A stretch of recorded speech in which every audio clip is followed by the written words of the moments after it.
Today we are comparing the new TaylorMade P770 iron against the P790 iron. So this new 770 iron has just been introduced over the last couple of months here in the UK, and today I just want to help you understand the key differences between the two irons.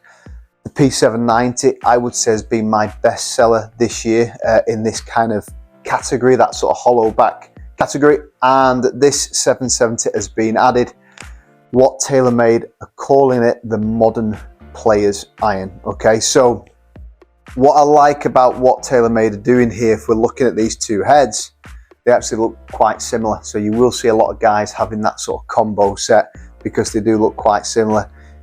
It looks really, really neat, I must admit. Done a really good job in terms of aesthetics, super clean in that sort of playing position. You can certainly tell the difference between the two. Obviously more cavity in that 790, sort of smaller profile in the 770, but yeah, I must admit both look really good, and in particular this new 770 looks really, really nice. Okay, so we're going to hit 5 shots with each club today. We've had a good warm-up, we've got the same shaft with both clubs, and really just to give you my impression, my feeling on, you know, the pros and cons of both clubs, give you an idea of kind of what rough kind of handicap we're looking for each club. So let's kick off with the 770. So as I said, just been launched over the last couple of months. Not done a huge amount of fitting with it just yet, but first impressions are really good. The sort of overall kind of look of it is super impressive on the eye. Again, when we're looking at the sort of the numbers, in particular the speeds, bear in mind we are comparing a 33-degree club with a 30.5 club, so we know the 790 is going to produce more speed, more distance. But let's take a closer look at the dispersion, some of the sort of height, the land angles, spin numbers in particular. So let's kick off with this 770. You know, my kind of feel, you know, you talk about sort of modern players iron, you know, you definitely need to be in single figures to hit this club. I would imagine mid to low end of that, but it obviously does vary player to player. Again, just as we address the ball there, you know, it is quite a small profile, so you know, do bear that in mind when you're sort of looking at these. You do need to be pretty consistent when it comes to the ball striking.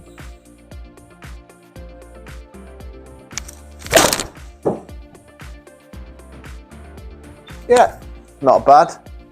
So launch about 18 there, spin at 5.2, carry 160. Again, what you'd expect in this category really. It's obviously not going to be the longest, but nice and straight, which is the main thing.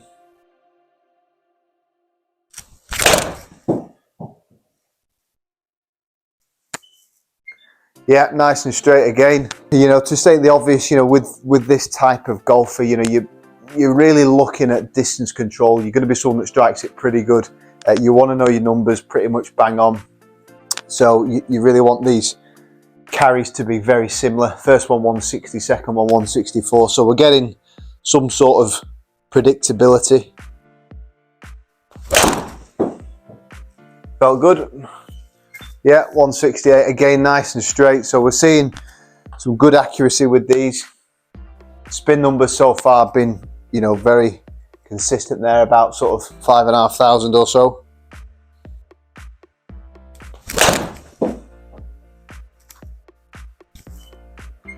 Yeah, very good again. Feels really nice, you know, that forged face feels lovely. Feels really good. Probably the best strike there. You'll see the ball speed jump up. Yeah, first impression's really good, faultless really. You know, I must admit, you know, in the past the 770 range for me has been a bit confusing because the 790 has been so popular, and then, you know, I'd really fit guys probably 4-5 handicap up to probably even 14-15 handicap. So I feel like that 790 range covers a broad amount of golfers, and then after that you're possibly getting into your, you know, the new P7CBs. But that feels really good, I must admit. And again, I could see myself fitting guys in a combo set, perhaps the 790s in the long irons and then progressing to these in the short irons. Let's take a closer look at the numbers there. Dispersion really tight into the numbers. So just looking at some averages there. Club speed quite typical, sort of mid to high 80s. Not the quickest ball speed, you wouldn't expect that, 115.7. Good launch, 18.7. Good spin, super consistent there with the spin all around, sort of 5.5. Carry 167.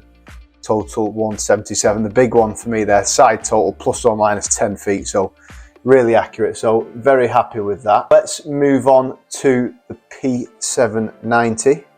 Again, you know, third iteration of the P790. It's been super popular in the TaylorMade family. Looks great. They look very similar. Obviously, it's a slightly sort of thicker top line, but you know, by no means ugly. It looks fantastic. So let's hit 5 shots. Let's compare some of the key numbers. Yeah, it's amazing. As soon as you hit that, you can feel that ball speed. You can really feel it. That sort of speed foam air working. That ball speed jumping up to 123, but you will see that spin rate drop. And again, that for me is something you do need to be mindful, especially a lower handicap golfer. You don't want to get that sort of flyer shot. You really want to be mindful of your sort of control of the distance. A little bit toey, but again, it retained that ball speed, which is important. We can obviously see these speeds jump up. We can see the distances jump up as well.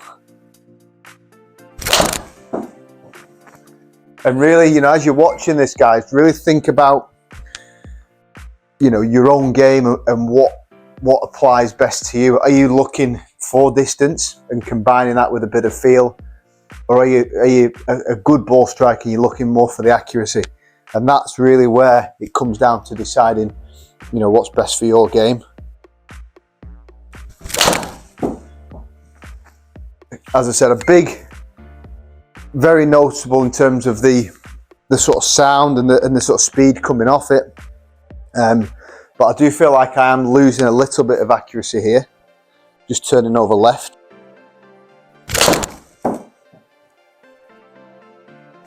Yeah, not bad. A little bit left, but good. You know, certainly,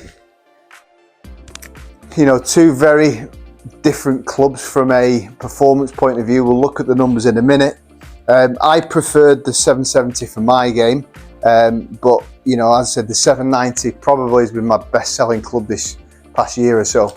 And you know, I can see both depending on the type of golfer fitting into your bag. Let's take a look at the dispersion now. We can sort of compare the two. So you'll clearly see that obvious difference in distance, and there is definitely a bias to the left with the 790. Interestingly enough, you know, same shaft, same lie angle, but definitely turnover. But that kind of small dispersion ring there, I really like with the 790. You know, nothing's really, even a couple of mishits there didn't drop off that much, and the ones that are really struck well didn't shoot on too much. So that is why it's been so impressive this year. Let's look at some of the numbers.